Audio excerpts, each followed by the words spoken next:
aturan ya kalau memang dia mau mengembalikan ke Mami dong, misalnya gitu. Tapi karena ini sekarang udah begini, Mami juga nggak mau terima barang-barang Ferry, nggak mau terima, biar aja nanti Vena ngembaliinnya ke Ferry langsung, karena dia yang punya barang ya. Biar langsung yang nerimanya Ferry sendiri. Jadi nggak usah ke keluarganya, nggak usah ke adik-adiknya. Nggak. Sebenarnya sih kalau masih suami istri nggak perlu pakai surat kuasa. Itu kan masih suami istri, karena kan Vena bilang juga masih suami. Sampai menggebu-gebu kan kemarin. Ya syukurlah kalau sekarang mau dibalikin, tapi permintaan Mami juga kan udah nggak mau nerima barangnya Ferry. Bagaimanapun yang tahu barangnya Ferry itu hanya Ferry sendiri. Jadi kalaupun nanti harus ada pengembalian, mungkin nanti akan minta coba komunikasiin sama yang di Surabaya, sama Bang Jeffrey juga untuk prosedur pengembalian barang. Maka pada saat itu juga disepakati dan disetujui oleh kuasa hukum daripada Vena Melinda dan disaksikan oleh Vena Melinda juga pada saat itu di tanggal 23 itu. Maka hari ini dilakukan penetapan pencabutan. Untuk kondisi Ferry Irawan sendiri seperti apa Bang sekarang Bang? Saya kurang tahu karena dia ada di Jawa Timur. Ya yang pertama kita mendoakan mudah-mudahan sehat-sehat selalu. Bang, sedikit Bang, flashback soal yang datang di kemarin itu Bang, soal masalah harta atau barang-barangnya si Ferry Irawan untuk diambil. Ada Vena sendiri kan ngasih statement harus ada kwitansi atau tanda kuasa dari pihak pengacaranya. Udah menjalanin nggak sih Bang? Atau udah Ya, bikin? kalau itu nanti biarkan Bang Suran yang menjawab. Soal surat kuasa kita tidak punya kewenangan. Karena memang kalau mereka mau kembalikan barang, kembalikan aja, datang langsung aja ke Surabaya kepada Bang Ferry langsung. Karena Bang Ferry punya kewenangan. Hanya Bang Ferry memintakan kepada kita waktu itu kan ada surat untuk tolong kalau bisa barang-barang saya dimintahkan atau diambilkan. Itu aja materinya izin ditulis. Maka itulah nanti kalau misalnya pengembalian, ya Mbak Vena kalau memang ya kembalikan langsung kepada orangnya. Karena kalau kehilangan satu berkas saja kita kan siapa yang mau bertanggung jawab. Nanti biarkan itu Bang Suran yang menjawab. Udah. Jadi intinya Abang datang ke sini atas wewenang dari Sunan untuk mencabut perkaranya soal Untuk menghadiri penetapan pencabutan perkara nomor 600 yang didaftarkan oleh Dr. Pansu yang mewakili Vena Melinda. tadi sempat ketemu nggak Bang sama pengacaranya Vena? Sudah, saya ketemu, maka foto barang. Ada bicara tentang apa Bang? Pembicaraan apa gitu? Tidak ada pembicaraan. Tetap perceraian akan berlanjut sampai persidangan nanti Bang. Oke, terima kasih ya Abang. Ternyata lebih banyak ngomong ke Mbak Vena dan Mbak Vena sendiri lebih banyak diem. Kenapa Mbak? Bisa dijelaskan Mbak Vena? Nomor satu saya jelaskan bahwa saya menjaga kehormatan ya. Saya sebagai seorang advokat, saya tidak mau terkena pelanggaran kode etik. Ya, sama seperti ya mungkin masyarakat tahu lah siapa yang dipecat dari organisasi, yang pasti bukan saya. Siapa yang kena pelanggaran kode etik, yang pasti bukan saya. Dan saya tidak mau seperti itu. Ya, perlu diketahui bahwa kalau saya seorang pengacara, ya sudah tahu bahwa Vena punya pengacara, saya tidak boleh berhadapan, berbenturan, berargumentasi terkait persoalan-persoalan hukum kepada dirinya. Ya, saya harus berbicara atau head to head dengan penasihat hukum. Itu saya jaga satu. Kedua, saya menjaga ya karena biar bagaimana Vena seorang wanita yang lebih tua dari saya. Kenapa saya bilang lebih tua? Karena pada saat Vena usia 50 tahun ulang tahun kemarin, saya hadir di situ. Dan perlu diketahui usia saya 45. Jadi 50 sama 45 kan pastilah saya harus menghargai wanita yang usianya di atas saya.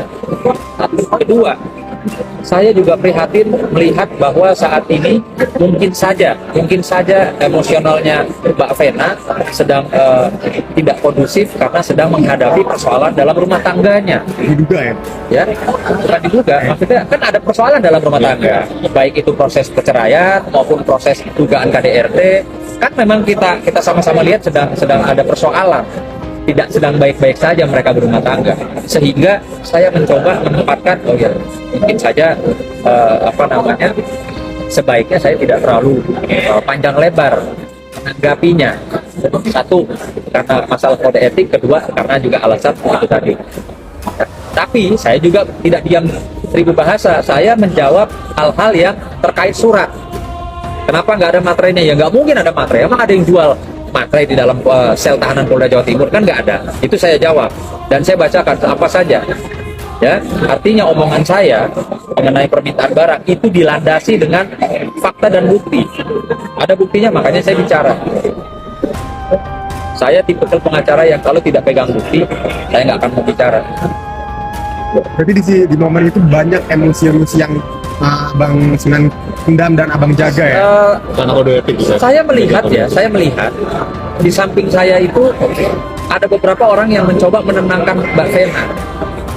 Artinya saya melihat pada saat itu saya melihat dan saya menduga bahwa Vena ini sedang tidak dalam kondisi tenang. Pena Melinda cabut gugatan cerai ke Peri Irawan. Sidang pencabutan gugatan cerai Pena Melinda kepada Peri Irawan digelar di Pengadilan Agama Jakarta Selatan, Kamis 2 Maret 2023. Majelis Hakim Pengadilan Agama Jakarta Selatan menganjurkan untuk mencabut gugatan salah satunya.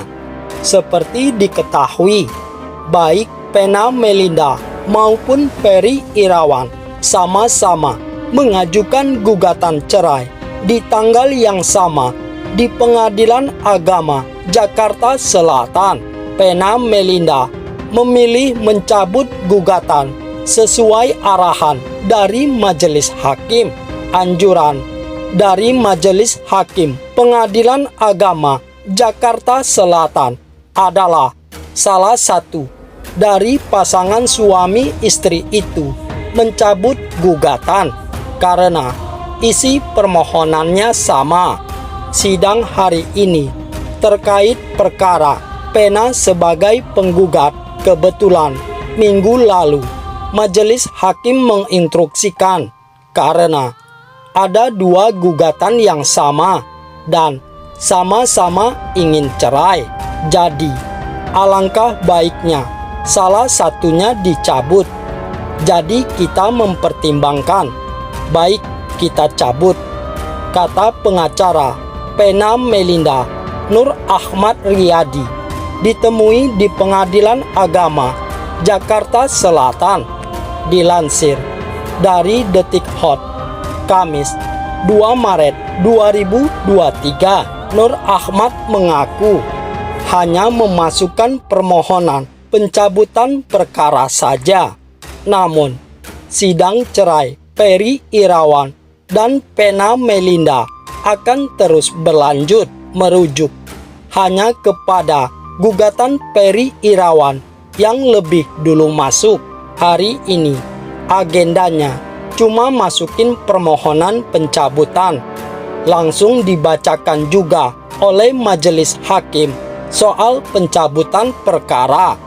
Tapi untuk yang 595 permohonan cerai talak Peri Irawan ke Pena Melinda tetap lanjut ya.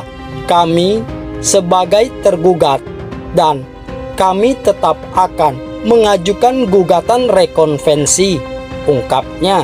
Tidak ada kerugian maupun perubahan niatan Pena Melinda dengan melakukan pencabutan gugatan perceraian ini. Semuanya masih sama-sama ingin bercerai, nggak ada sama sekali, karena dua-duanya kan ingin cerai, kecuali salah satunya nggak pengen cerai, baru ada kerugian. Perbedaannya, apa gugatan Pena dan Peri? Beda sebenarnya. Kalau dari versi perempuan kan gugatan cerai, kalau dari suami kan cerai talak.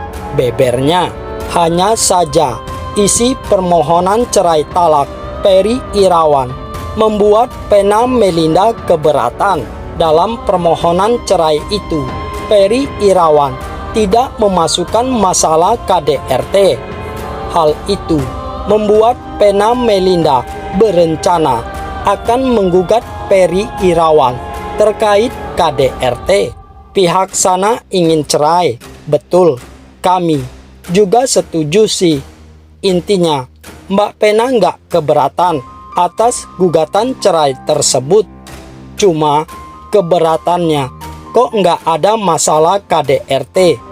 Sedangkan isu yang berkembang dan fakta yang terjadi di Polda Jatim kan KDRT. Nanti kami juga akan gugat masalah KDRT di gugatannya Pak Peri, ungkapnya.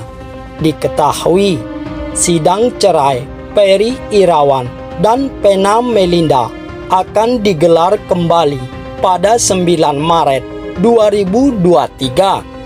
Kedua belah pihak akan kembali menjalani mediasi.